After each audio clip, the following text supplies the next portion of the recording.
Bruxelles et Kiev ont scellé un accord de coopération dans la production de drones visant à allier les capacités industrielles de l'UE à l'expertise de l'Ukraine en la matière. Le statut de protection temporaire accordé aux Ukrainiens est prolongé jusqu'en mars 2028. Toutefois, les hommes âgés de 23 à 60 ans sont exclus de ce dispositif.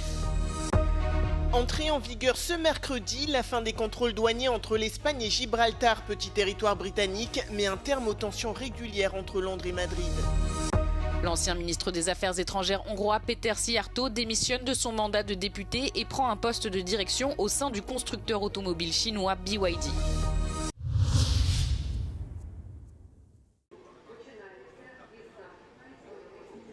L'Union européenne et l'Ukraine ont conclu un accord visant à accélérer leur coopération en matière de production de drones.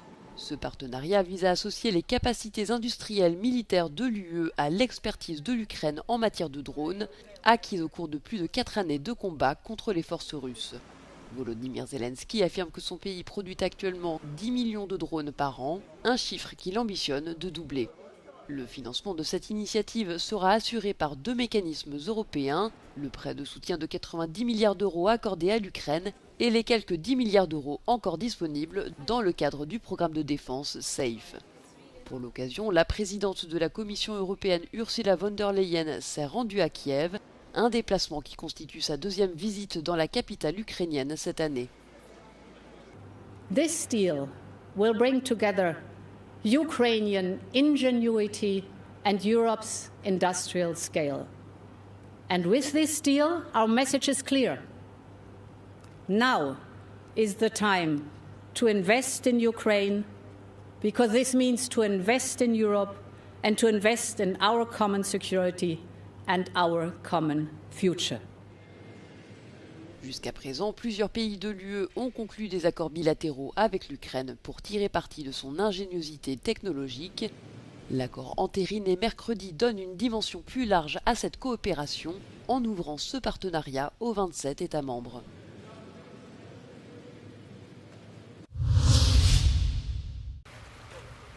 Le statut de protection temporaire accordé aux Ukrainiens fuyant la guerre est prolongé jusqu'en mars 2028. Toutefois, les ambassadeurs des pays de l'UE ont convenu d'exclure les hommes âgés de 23 à 60 ans de ce dispositif.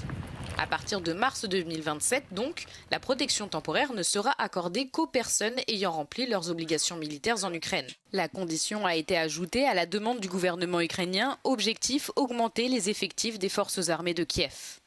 La loi martiale en vigueur en Ukraine empêche la plupart des hommes âgés de 23 ans et plus de quitter le pays, car ils sont soumis à l'obligation de service militaire. Malgré cela, certains hommes ukrainiens en âge d'être appelés ont franchi illégalement les frontières du pays et obtenu une protection temporaire dans des pays de l'UE ces dernières années. Les données de Frontex montrent que près de 1000 personnes ont franchi illégalement la frontière ukrainienne pour entrer dans l'UE cette année. Plus de 10 000 l'ont fait en 2025. Les hommes adultes représentent 26,6% des réfugiés ukrainiens en Europe. Les personnes bénéficiant déjà d'une protection temporaire dans l'UE ne seront pas concernées par cette modification des règles. Mis en place après l'invasion à grande échelle de la Russie en 2022, ce dispositif a permis aux Ukrainiens de vivre dans les pays de l'UE sans avoir à demander l'asile. Au 31 mai 2026, ils sont 4,38 millions à bénéficier de la protection temporaire qui leur permet de résider, de travailler, de recevoir une aide médicale et d'accéder à l'éducation dans l'Union.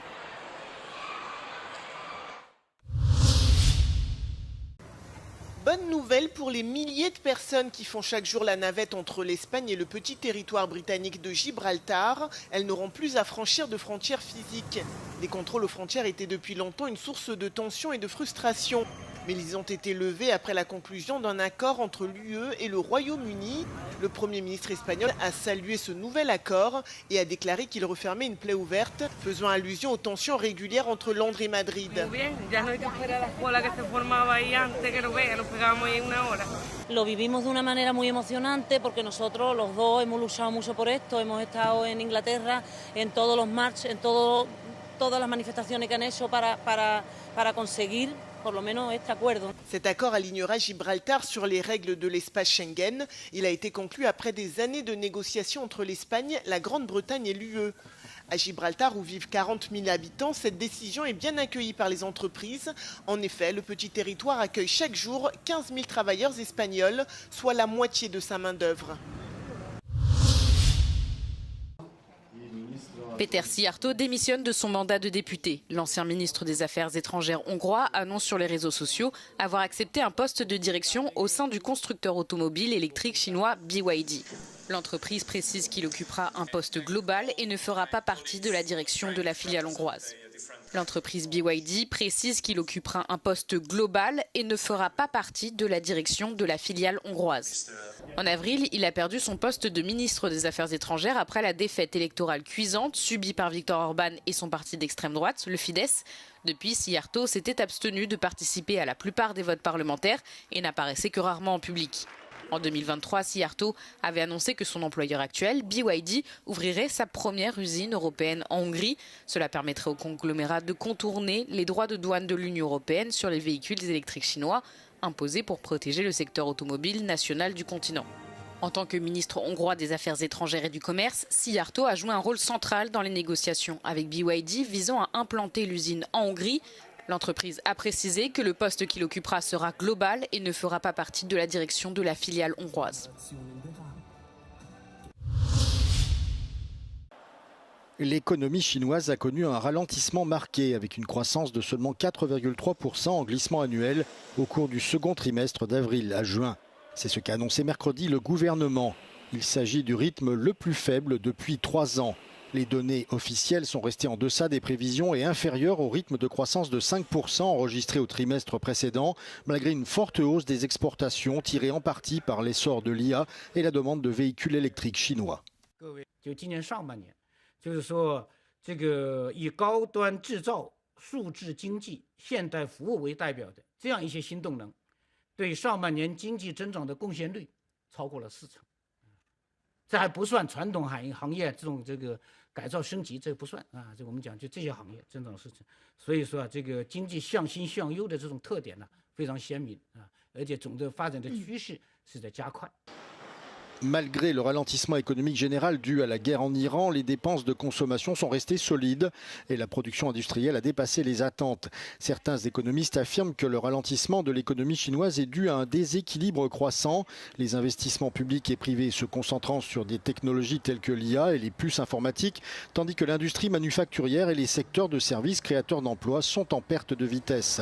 Cela soulève des inquiétudes quant à la capacité des entreprises spécialisées dans l'IA et la robotique à créer suffisamment d'emplois pour soutenir la croissance à long terme.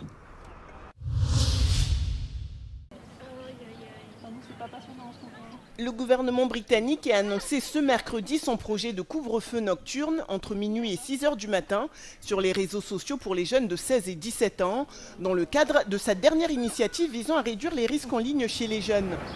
Il a précisé que les fonctionnalités susceptibles d'inciter les utilisateurs à faire défiler leur fil d'actualité plus longtemps, telles que les vidéos qui se lancent automatiquement les unes après les autres, seront également désactivées par défaut pour les adolescents plus âgés. Cette nouvelle mesure vient s'ajouter à l'interdiction des réseaux sociaux aux moins de 16 ans annoncée en juin.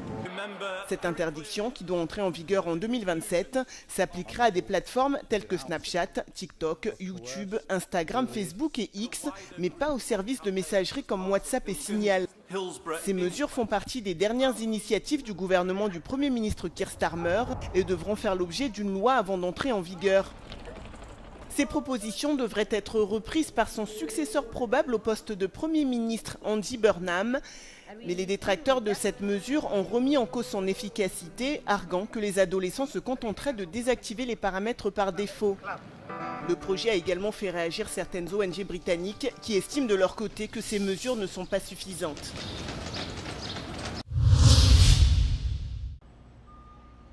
Pas de queue, pas d'attente, pas de personnel. Voici la première pharmacie entièrement autonome d'Europe qui vient d'ouvrir à Lisbonne. A jornada do consumidor nesta parafarmácia começa à porta. É aqui que é apresentado um meio de pagamento do qual será debitado o valor final gasto no interior do estabelecimento. Pour entrer dans ce magasin, il suffit juste de scanner sa carte bleue. Celle-ci est validée lors de la fermeture de la porte et permet de faire les achats. Tout le processus est personnalisé et adapté aux préférences de chaque client. De ter uma experiência de compra rápida, de entrar, pegar no que precisa e sair em menos de 1 minuto, não tem filas, não tem caixas, não tem nada que dificulte a sua jornada na loja. ou pode vir e verificar e ler os ingredientes de 30 produtos, estar aqui meia hora a escolher antes de levar. É bocadinho dar ao consumidor a opção. Après être entré, avoir parcouru les rayons, sélectionné et pris les articles voulus, il ne reste plus qu'une dernière étape, passer à la caisse. O último passo desta jornada consiste então em confirmar os produtos que vamos adquirir e finalizar a compra. Tout ceci est possible grâce à une combinaison de caméras et de capteurs qui suivent les déplacements du client dans le magasin, le tout géré par intelligence artificielle. Accessible 24 heures sur 24, la pharmacie a ouvert ses portes en novembre, d'abord dans le cadre d'une phase de test qui vise ici à séparer les services pharmaceutiques des fonctions purement commerciales. Les employés n'entrent dans le magasin que pour réapprovisionner les rayons et l'assistance client est accessible d'un simple clic. Le nombre de clients augmente de mois en mois. Ao início as pessoas tinham muito receio de entrar, tinham muito receio até de sair depois de estarem cá dentro, porque como não tem caixas, as pessoas tinham a sensação de que podiam ser acusadas de roubo ou alguma coisa, e agora estão cada vez mais confiantes de que a tecnologia funciona, que as acompanha. Avec une surface totale de 85 mètres carrés, le magasin propose pratiquement tout ce que l'on trouve dans une pharmacie, notamment des produits de soins de la peau, des compléments alimentaires et des produits d'hygiène bucco-dentaire. Mais les médicaments sur ordonnance ne sont pas disponibles ici. É mais fácil